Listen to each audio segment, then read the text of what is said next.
हम जानने वाले हैं यूरिक एसिड के बारे में, कैसे ये हमारे बॉडी में बढ़ता है एंड कैसे हम इसे कम कर सकते हैं, इसका लेवल कितना होना चाहिए एंड क्या क्या ऐसी चीजें हमें फॉलो करना चाहिए ताकि ये यूरिक एसिड जो है वो लेवल में रह सके। सो यूरिक एसिड जो है ये हमारे बॉडी का एक वेस्ट प्रोडक्ट है जिसे बोलते हैं मेटाबोलाइट।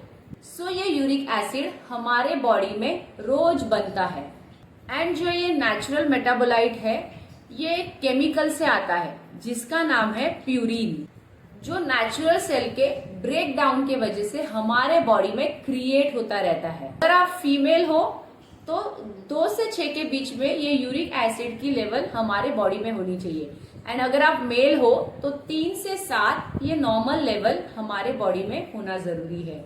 एंड अगर आप ये देखोगे तो कंपैरेटिवली फीमेल से ज्यादा ये जो प्रॉब्लम है यूरिक एसिड की ये मेल को बहुत ज्यादा होती है। तो ये यूरिक एसिड जो है ये हमारे बॉडी में रोज बनता है एंड ये बढ़ता क्यों है, जब आप इफेक्टिवली इसे क्लियर आउट नहीं कर पाते हैं। ये क्लियर आउट क्यों नहीं हो पाता है, क्योंकि हमारी जो किडनी है जैसे ऑपरेट होनी चाहिए वैसे ऑपरेट नहीं हो पाती है।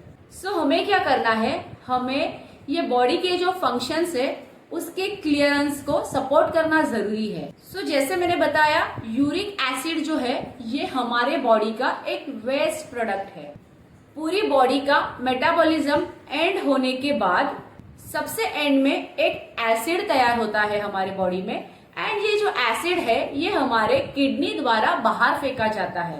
एंड अगर आपके किडनी का फंक्शन उतना नॉर्मल नहीं है तो ये जो यूरिक एसिड है ये पूरी तरीके से बाहर फेंका नहीं जाता है एंड यही वजह है फिर ये हमारे बॉडी में यूरिक एसिड जो है ये धीरे धीरे बढ़ने लगता है एंड जैसे जैसे ये ज्यादा बढ़ता है किडनी भी उतना सपोर्ट नहीं कर पाती है एंड उतना यूरिक एसिड बाहर नहीं फेंक पाती है। एंड फिर जैसे जैसे ये यूरिक एसिड हमारे बॉडी में बढ़ता है तो ये हमारे अलग अलग जॉइंट्स में जाकर जमा होना शुरू हो जाता है। सबसे पहला ये जो यूरिक एसिड है ना हमारे पैर का जो थंब है, जो अंगूठा है उसमें जमा होना शुरू होता है एंड वहां पे एक प्रकार की सूजन आ जाती है एंड हमें बहुत दर्द होता है एंड इसे एक्यूट अटैक ऑफ गाउट बोलते हैं। मतलब गाउट का एकदम से अटैक आना पैर में एंड हमें चलने फिरने में दिक्कत होना। इसके अलावा ये हमारे किडनी में भी जमा हो सकता है जिसकी वजह से हमें किडनी स्टोन की भी दिक्कत आ सकती है एंड अगर आपने इसे ध्यान नहीं दिया तो किडनी डैमेज होने के चांसेस भी बढ़ सकते हैं। और जो ये यूरिक एसिड है ये हमारे बॉडी के और कई जगह बढ़ सकता है, इसलिए हमें ये ध्यान देना बहुत जरूरी है। इसका सीधा कनेक्शन हमारा जो मोटापा है, डायबिटीज है, बीपी है, हार्ट रिलेटेड इश्यूज है, कोलेस्ट्रॉल हाई होना, ये सारी जो चीजें है ना इसे मेटाबॉलिक सिंड्रोम बोलते हैं एंड ये सारी चीजें जिन लोगों में देखी जाती है उनका यूरिक एसिड का लेवल जो है ना वो हमेशा हाई रहता है। ये जो गाउट की बीमारी है ना ये जेंट्स में बहुत ज्यादा होती है कंपैरेटिवली फीमेल, क्योंकि लेडीज में एक प्रकार का हार्मोन होता है जिसे बोलते हैं एस्ट्रोजन हार्मोन। ये जो हार्मोन है ना ये प्रोटेक्टिव हार्मोन है जो लेडीज के बॉडी में ये जो यूरिक एसिड है उसकी मात्रा को बढ़ने नहीं देता है। इसलिए लेडीज में जो है ना आमतौर पर पीरियड्स उनके जब खत्म हो जाते हैं, जब मेनोपॉज स्टेट में वो जाती है तब ये प्रॉब्लम देखने को मिलती है। So it's very simple, young female में ये जो गाउट यूरिक एसिड की तकलीफ है ना वो देखने नहीं मिलती है। बहुत रेयर केसेस होते हैं जिनमें ये तकलीफ होती है, बट फीमेल में मोस्टली जो है पीरियड्स खत्म होने के बाद ये तकलीफ आती है। उसके साथ साथ हमें ये भी ध्यान रखना है कि कई ऐसी बीमारियां हैं जिसके वजह से हमारे बॉडी में यूरिक एसिड बढ़ने के चांसेस जो है वो बहुत ज्यादा होते हैं। जैसे मैंने बताया हमारा जो मोटापा है, डायबिटीज है, बीपी है, हार्ट रिलेटेड इश्यूज है, कोलेस्ट्रॉल का हाई होना, तो ये सारी चीजें अगर हमारे अंदर है तो नेचुरल है हमारा यूरिक एसिड का लेवल जो है वो हमेशा हाई रहेगा। एंड कई लोगों में जो है ना ये उनके फैमिली से उन्हें मिलता है, जो बोलते हैं ना जेनेटिक होता है तो वैसे उनको आता है, बट जेनेटिक होना जो है ना ये सिर्फ 30% होता है एंड 70% हमारे हाथ में होता है। हमारी लाइफस्टाइल कैसी है, हम कैसे खाना खाते हैं, कितने समय में खाते हैं, बॉडी को रेस्ट कितना हम दे रहे हैं, तो ये सारी चीजों पर हमारे लाइफस्टाइल पर हमारा जो जीवन है ये डिपेंड करता है। और एक इम्पोर्टेंट रीजन है यूरिक एसिड बढ़ने का। अगर आप किसी स्पेसिफिक प्रॉब्लम के लिए अगर आप दवाई ले रहे हैं तो ये भी एक रीजन है आपके बॉडी में यूरिक एसिड बढ़ने का। जैसे अगर मैं एक सिंपल एग्जांपल दूं, अगर आप बीपी की दवाई ले रहे हैं तो ये भी एक रीजन है आपके बॉडी में यूरिक एसिड बढ़ सकता है। गाउट जो है ना एक तरीके का आर्थराइटिस ही है, क्योंकि ये आपके जॉइंट्स में कई जगह पर अगर आप देखोगे बहुत ज्यादा सूजन आना चालू होता है, वो जगह एकदम से लाल हो जाती है। तो ये सब अगर आपको तकलीफ दिखाई दे रही है आपके बॉडी में तो आपको ध्यान देने की जरूरत है कि कहीं आपका यूरिक एसिड का लेवल बॉडी में बढ़ तो नहीं गया है। सो बेसिकली यूरिक एसिड जो है अगर आपके खून में ज्यादा हो गया तो ये आपके जॉइंट में धीरे धीरे डिपॉजिट होना शुरू हो जाता है। एंड जब डिपॉजिट होता है तो इन्फ्लेमेशन करता है। एंड ये कैसे दिखता है, जैसे हमें कभी चोट लगती है तो हमारा अंगूठा या हमारे जॉइंट्स कैसे दिखते हैं, उसी प्रकार का ये दिखाई देता है। जो गाउट है ना, यूरिक एसिड का जो लेवल है ना, इसमें भी दो प्रकार होते हैं। एक होता है एक्यूट एंड सेकेंड होता है क्रोनिक। सो एक्यूट का मतलब है इसमें बहुत ज्यादा पेन होता है।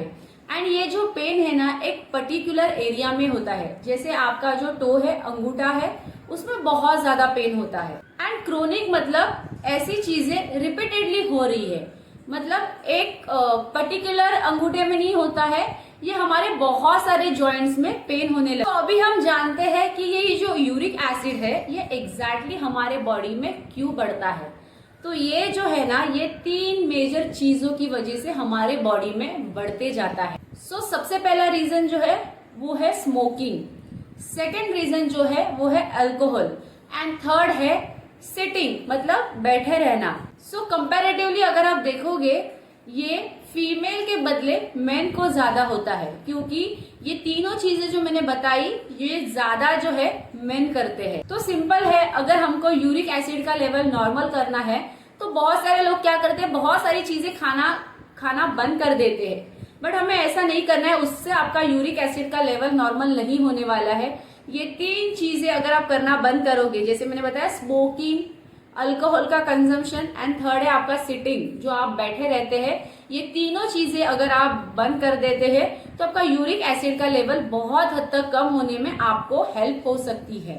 तो हमें सिंपल है, हमें क्या ऐड करना है, हमें हेल्दी खाना एडॉप्ट करना है, एक्सरसाइज हमें हमारे लाइफस्टाइल में ऐड करना बहुत जरूरी है। एंड बॉडी डिहाइड्रेट होने की वजह से हमारा जो यूरिक एसिड का क्लियरेंस है वो बहुत ज्यादा पुअर हो जाता है। ऐसे ही अगर यूरिक एसिड की मात्रा आपके बॉडी में बढ़ती गई तो over a period of time आपके जॉइंट्स में बहुत ज्यादा प्रॉब्लम आ सकती है।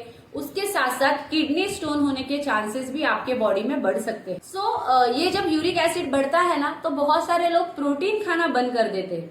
तो हमें ये ध्यान रखना है, हमें कुछ भी खाना बंद नहीं करना है। हमारे बॉडी में यूरिक एसिड की मात्रा जो ऑलरेडी बढ़ी हुई है उसको क्लियर आउट करना बहुत जरूरी है। तो उसको क्लियर आउट करने के लिए स्मोकिंग, अल्कोहल, एक जगह पर बैठे रहना, ये सारी चीजें आपको छोड़नी पड़ेगी, तभी जाकर आपका यूरिक एसिड का लेवल धीरे धीरे नॉर्मल होना चालू हो जाएगा। सो अभी एग्जैक्टली हमें खाना क्या खाना चाहिए यूरिक एसिड लेवल नॉर्मल रखने के लिए। सो आप आपके खाने में दही है, छाछ है, मिल्क है, ये सारी चीजें ऐड कर सकते हैं, क्योंकि ये सारी चीजें जो है ना आपको हाइड्रेट रखेगी।